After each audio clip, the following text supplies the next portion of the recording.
President Volodymyr Zelensky returned to the White House on Monday to meet U.S. President Donald Trump for fresh talks aimed at ending the war in Ukraine. Several European leaders also flew to Washington to attend the meeting, days after Trump met Russia's President Vladimir Putin in Alaska for a summit that failed to result in a ceasefire. The last time Zelensky was in the Oval Office was February, when he received a verbal lashing from President Trump and Vice President J.D. Vance, who accused him of not being grateful enough for U.S. military assistance. Talking about the kind of diplomacy that's going to end the destruction of your country. Yes, but if you are Mr. not President, strong... Mr. President, with respect, I think it's disrespectful for you to come into the Oval Office and try to litigate this in front of the American media. Right now, you guys are going around and forcing conscripts to the front lines because you have manpower problems. You should be thanking the President for trying to bring an end to this conflict. Have you ever been to Ukraine that you say what problems we have? I have been to. Come once. I've actually watched and seen the stories, and I know what happens is you bring them on a propaganda tour, Mr. President. Do you disagree that you've had problems bringing people into your military? We have problems. And do you think that it's respectful to come to the Oval Office of the United States of America and attack the administration that is trying to prevent the destruction of your country? A lot of questions. Let's start from the beginning. Sure. First of all, during the war, everybody has problems, even you, but you have nice ocean and don't feel now, but you will feel it in the future. God bless. You don't know that. God bless. You don't God know bless. That. You will not have a war. Don't tell us what we're going to feel. We're trying to solve a problem. Don't tell us what we're going to feel. I'm not telling you. Because I'm you're in no answering on position this to question. dictate that. That's Remember exactly this. what I'm not You're in dictating. no position to dictate what we're going to feel. We're going to feel very good. You will feel influence. We're going to feel very good and very strong. You will feel influence. You're right now not in a very good position. You've allowed yourself to be in a very bad position, and he happens to be right about it. From the very beginning of the war. You're not in a good position. You don't have the cards right now. With us, you start having not cards. playing cards. But right now, you don't. I'm Yeah, very you're playing serious, cards. Mr. President. You're I'm playing very cards. serious. You're gambling I'm with the president lives in of war. millions of people. You think You're you- gambling with World War III. What are you You're thinking gambling about? with What are you World thinking War about? III. And You- what you're doing is very disrespectful to the country, this country. That's with back all to you. respect to your Far country. more than a lot of people said very they respect. should have. Monday's meeting was a much more cordial affair, with Trump and Zelensky sharing smiles and Zelensky thanking the president for his personal efforts to bring this conflict to a close. Afterward, they sat down with European leaders who, before news cameras, pressed Trump publicly on the need for security guarantees for Ukraine as part of any deal. Here are the key takeaways from the talks.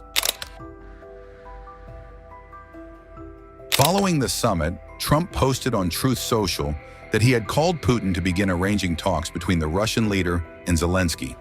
Trump said that following such a bilateral at a location to be determined, there would be a trilateral where the U.S. president would join them.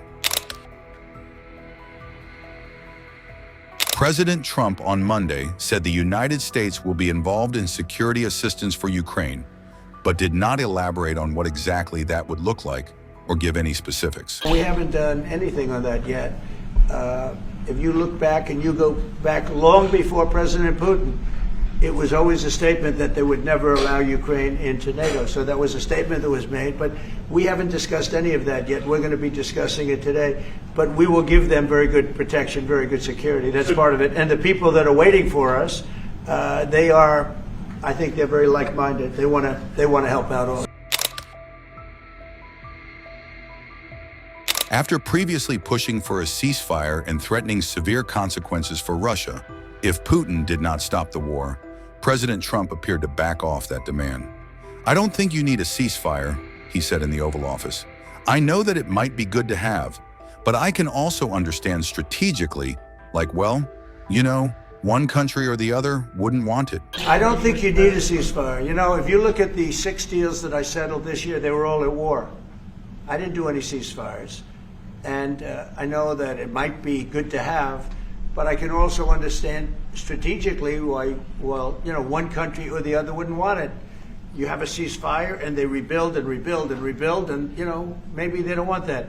But if you look at the 6 deals that we made peace and you know, long-term, long-running wars, I didn't do any ceasefires. would I like the concept. You know, I like the concept of a ceasefire for one reason, because you'd stop killing people immediately, as opposed to in 2 weeks or 1 week or whatever it takes. But we can work a deal where we're working on a peace deal while they're fighting. They have to fight. I wish they could stop. I'd like them to stop. But strategically, that could be a disadvantage for one side or the other.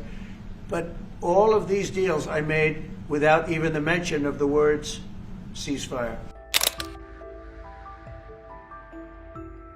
Trump continued to push for a trilateral meeting between himself, Zelensky, and Putin, something he had hoped to set up immediately following his summit with Putin on Friday, but was unsuccessful. I think you'll see that President Putin really would like to do something else. I think when we set that up, when we do, I think it's going to be when, not if. I think you're going to see some really positive moves. I know there's over 1,000 prisoners, and I know they're going to release them. Maybe they're going to release them very soon, like immediately, which I think is great. At the table were NATO Secretary General Mark Rutte, European Commission President Ursula von der Leyen, French President Emmanuel Macron, German Chancellor Friedrich Merz, United Kingdom Prime Minister Keir Starmer, Italy Prime Minister Giorgia Meloni, and Finland President Alexander Stubb.